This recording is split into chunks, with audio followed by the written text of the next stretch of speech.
Estamos de volta com o segundo vídeo dessa parte 1, Aprendendo a Aprender. E nós vamos conversar agora como funciona a memória. Como funciona a nossa memória? Quais os tipos de memória? Quais as características de cada um desses tipos de memória? E antes da gente responder essa pergunta, como funciona a memória, vamos fazer algumas reflexões. Por exemplo, de que adianta estudar um conteúdo o dia inteirinho e não lembrar mais de nada na hora da prova?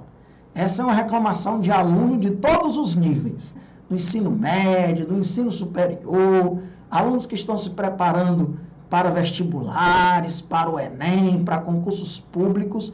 Essa é uma reclamação. Eu esqueço que eu estudo. De que é que adianta eu estudar hoje, se daqui a uma semana eu não sei quase mais de nada? O que eu posso fazer para resolver esse problema? Nós vamos conversar. Nós precisamos reter o que estudamos. Nós precisamos colocar os conteúdos das provas que nós vamos fazer na nossa memória de longo prazo e não na memória de curto prazo, que se apaga rapidamente. Nós precisamos fazer com que os conteúdos estejam na nossa memória de longo prazo, porque eles precisam estar disponíveis no momento em que nós necessitarmos deles. Tem alguns alunos que estão estudando hoje para uma prova que vão fazer daqui a 6 meses. Alguns estão estudando hoje para uma prova que vão fazer daqui a 1 ano. Mas às vezes é até um projeto mais longo. Estão estudando para provas daqui a 2 anos, 3 anos, 4 anos, ou alunos que querem passar no concurso X e depois aí é uma escada, querem passar no concurso Y e depois do Y, o concurso dos sonhos deles, dos sonhos dessas pessoas é o concurso Z. Então é um estudo a longo prazo, a longuíssimo prazo, de forma que se nós temos aí um projeto de estudo, quer de 6 meses, quer seja de mais tempo, ou até anos, nós precisamos colocar todas essas informações na memória de longo prazo, para que, quando nós formos fazer a prova, os conteúdos estudados estejam à nossa disposição. Alguém pode dizer, como seria bom, maravilhoso, Alexandre, se eu nunca esquecesse de nada. Às vezes eu pergunto nas turmas onde eu dou uma parte, numa forma de palestra, de 1 hora, 1h30, desses conteúdos aqui, aí eu pergunto, quem gostaria de nunca esquecer de nada? Nunca. Muita gente levanta a mão e diz, como seria bom eu nunca esquecer de nada. Eu tenho uma memória tão espetacular que eu fosse capaz de nunca esquecer de nada. Pessoal, muitos estudiosos da memória, muita gente que é especializada em memória, muita gente que nas neurociências, ou nas neurociências, ambas as expressões são corretas, se especializam nesse estudo da memória, concordam com essa frase. O esquecimento é fundamental para a nossa memória. Eu até diria, a capacidade mais espetacular da nossa memória é a capacidade de esquecer. Olha, talvez isso contraria muita gente. Eu estou dizendo, a capacidade mais espetacular da nossa memória é a capacidade de esquecer. Alexandre, eu me surpreendo com isso, porque eu queria não esquecer de nada. Pois existe esse livro, A Mulher que Não Consegue Esquecer. Relatos da Síndrome da Hipermemória. 2010, editora RX. A Mulher que Não Consegue Esquecer. Relatos da Síndrome da Hipermemória. Olha, não esquecer não é nada bom. É algo altamente prejudicial para a nossa vida em geral, para a nossa cognição e até para a nossa memória. Porque por dia nós somos bombardeados com milhares de informações. E a maioria delas não são necessárias que a gente memorize. Elas são descartadas. Pois neste livro, essa mulher relata a sua vida, onde tudo que ela tem contato a cada dia, ela não esquece. Isso é uma síndrome. Pessoas que têm essa síndrome precisam de um acompanhamento especial. E alguns pacientes até precisam tomar medicamentos e de um acompanhamento muito próximo de uma equipe multidisciplinar. Então, diga, graças a Deus que eu me esqueço. Agora, é lógico que você não quer esquecer dos conteúdos da prova que você vai fazer. Eu não queria ter esquecido dos conteúdos da prova lá, de admissão para o meu doutorado, nem da prova quando fui fazer concurso público. Do mesmo jeito você. Então, nós vamos aprender que existe uma maneira da gente esquecer essas milhares de informações que chegam até nós todo dia, que não são necessárias para nós de forma alguma. Agora, aquilo que a gente estuda, que é importante, nós vamos ter que arranjar um modo de dizer para o nosso cérebro, olha, isso não é dispensável, isso é fundamental para mim, isso é importante para mim, isso eu não quero esquecer, isso eu quero aprender. E quem aprende, a informação estará disponível por uma semana, por um mês, por 6 meses, por um ano, por vários anos. Então, cuidado. A capacidade mais espetacular da sua memória é a capacidade de esquecer. Vamos falar um pouquinho sobre a classificação da memória. Lembrando que nós temos um módulo aí só de neurociências, né? Que eu vou te passar muitas informações de alto nível sobre a memória. Mas esse primeiro módulo, com todas as suas partes, é o alicerce. Mas já vai fazer grandes diferenças no nosso modo de estudar. Então, a memória costuma ser classificada em 3 tipos. A primeira memória é a memória de trabalho, também chamada de memória operacional, ou memória de curtíssimo prazo ou curtíssima duração. É aquela memória que a gente está conversando, por exemplo, eu e você, aí a gente está batendo um papo, estamos no shopping, vamos pedir uma pizza, um refrigerante, ok, já que a gente está começando a se conhecer agora, vamos anotar o WhatsApp um do outro, né, para a gente iniciar uma amizade, a gente poder se corresponder pelas redes sociais. Aí eu lhe digo o número do seu celular, você também me diz, ok, eu coloco ali na agenda, e aí a gente conversa. E aí, vamos para a pizza ou vamos para o sanduíche? Aí se eu lhe perguntar qual é o número do meu celular, você já não vai saber mais, você já colocou na agenda. Isso não fez mais parte de você se preocupar em aprender. Do mesmo jeito. E você, Alexandre, qual é o número do meu celular? Eu vou dizer, não sei mais. Acho que começa com 98, termina com 56 e posso estar até errando. Porque a memória de trabalho, a memória operacional, a memória de curtíssima duração, ela demora alguns segundos. Você só estava lembrando do número ali enquanto digitou na agenda do seu celular. Depois a gente perguntou se queria pizza ou sanduíche, e eu faço a nova pergunta, qual é o número, e você não sabe mais. Não pense que isso é um problema, está certíssimo. É assim mesmo, porque é a memória de curto prazo, ou memória operacional, memória de curtíssima duração. Agora, existe a memória de curta duração, ou de curto prazo, que é uma memória que dura no máximo 24 horas. E aí, como ela dura no máximo 24 horas, ela é muito usada pelos alunos para fazer provas.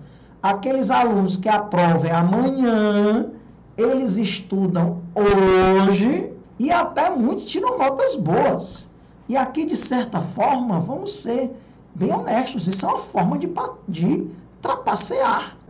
Eu vou fazer a prova de biologia amanhã, eu estudo hoje, tiro um 9, sou aplaudido, mas na verdade daqui uma semana eu não sei quase mais nada daquela prova que eu tirei 9. Mas como o objetivo é passar de ano, muitos se especializam em utilizar a memória de curta duração. Muitos nós, eu mesmo já usei. Eu me lembro quando eu entrei no curso de farmácia, que tinha a disciplina de cálculo 1, e eu já era professor, então não tive tempo de estudar. E a prova era amanhã, e eu ainda não tinha estudado nada de nenhuma das aulas que o professor tinha ensinado. E aí, eu comecei a estudar mais ou menos 10 horas da noite, não dormi, que é altamente desrecomendado, mas era a única saída. Comecei a estudar 10 horas da noite. Estudei mais ou menos até 5h30 da manhã. Só lavei ali o rosto, lanchei e saí para fazer a prova e tirei uma boa nota. Então, de certa forma, eu tirei uma boa nota, mas será que eu merecia realmente aquela boa nota? Será que se eu fosse fazer, se eu não pegasse mais em cálculo 1, será que aquela mesma prova que eu fiz, uma semana depois, eu conseguiria tirar a mesma nota? Muito provavelmente não. Então, muito cuidado. Às vezes, aquele aluno que é o primeiro lugar da turma, que recebe medalhas, ele utiliza a memória de curto prazo, memória de curta duração. Isso não é mérito nenhum. Tirar um 10 na prova de biologia amanhã, tendo estudado hoje, e daqui a uma semana não saber mais de nada, o que está lá no seu boletim é um 10. Mas o que está na sua vida, quando você for fazer uma prova daqui a 6 meses, ou daqui a um ano, é quase nada. Então você está se enganando. Enganando o nosso sistema de ensino, que não está nem aí para isso daí. Inclusive, nem está ligado, muitas vezes, para a diversidade de avaliações. Então, a única maneira de avaliar um aluno não é fazendo uma prova. Mas, ok, fez a prova, tirou a nota, está lá no boletim, beleza. Você está satisfeito? O colégio também. Então, é o famoso estudo de vésperas. Só que esse estudo de vésperas, que eu me dei bem em cálculo 1 no dia seguinte, que você se dá bem numa prova que vai fazer amanhã e estuda hoje, ela não funciona. Ela não serve de nada para exames de conteúdos onde eu vou ter que fazer uma longa preparação. Você sabe disso. O que é que adianta? Eu decorei, eu estudei o módulo 1 de Direito Constitucional. Ótimo. A prova é amanhã. Não, Alexandre. O edital ainda nem saiu. Provavelmente eu vou fazer a prova daqui a um ano. Então, se você estudou esse módulo 1 de Direito Constitucional, não estudar corretamente, não fazer com que ele se incorpore a você, que ele esteja na sua memória de longo prazo, não adiantaria nada. Você estudou hoje, amanhã você já esqueceu. Ou ao longo da semana você esqueceu a maior parte. Então já mostra para você que realmente nós temos que aprender a estudar. Mesmo o aluno que vai fazer Enem, ele tem um ano de preparação. É diferente da prova do terceiro ano, do primeiro ano ou do segundo ano que nós fizemos. A prova é amanhã. Realmente funciona. Se você estudar hoje todo o conteúdo, muito provavelmente você amanhã vai conseguir tirar uma boa nota.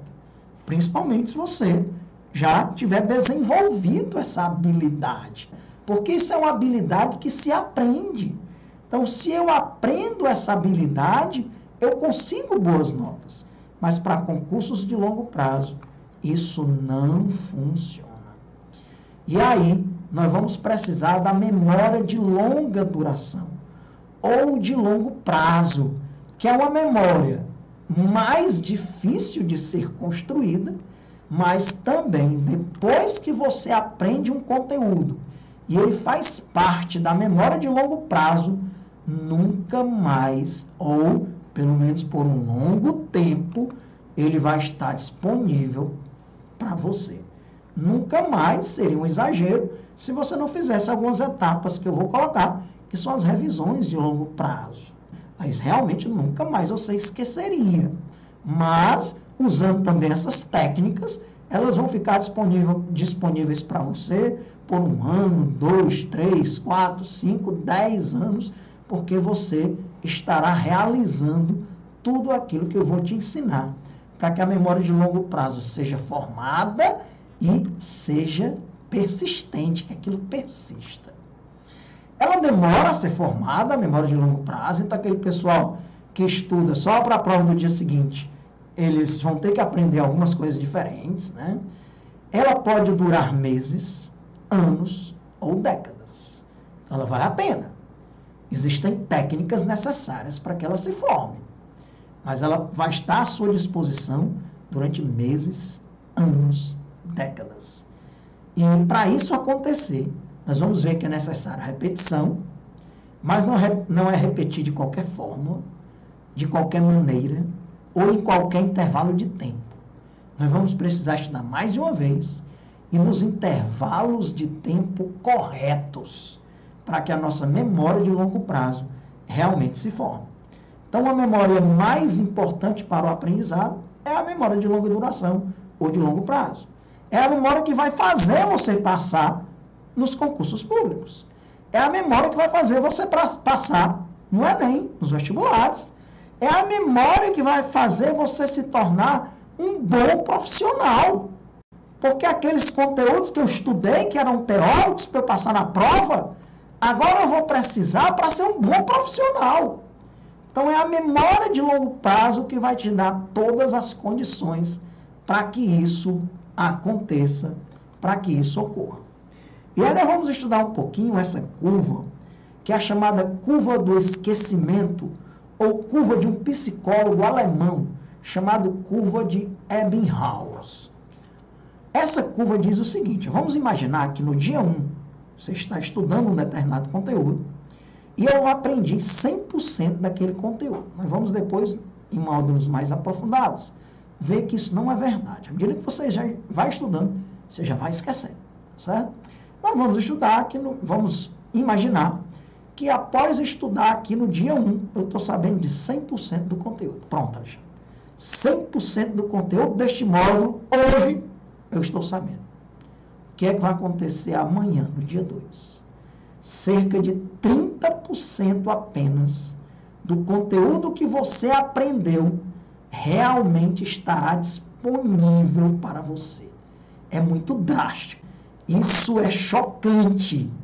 O que eu aprendi hoje, 100%, amanhã, se você é uma pessoa normal, assim como eu, não tem nada de anormal isso. Se você é assim, não se culpe, é assim mesmo, essa é a realidade de todo mundo.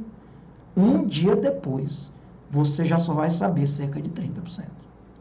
Depois de uma semana, menos de 10%. Depois de um mês, cerca de 5%.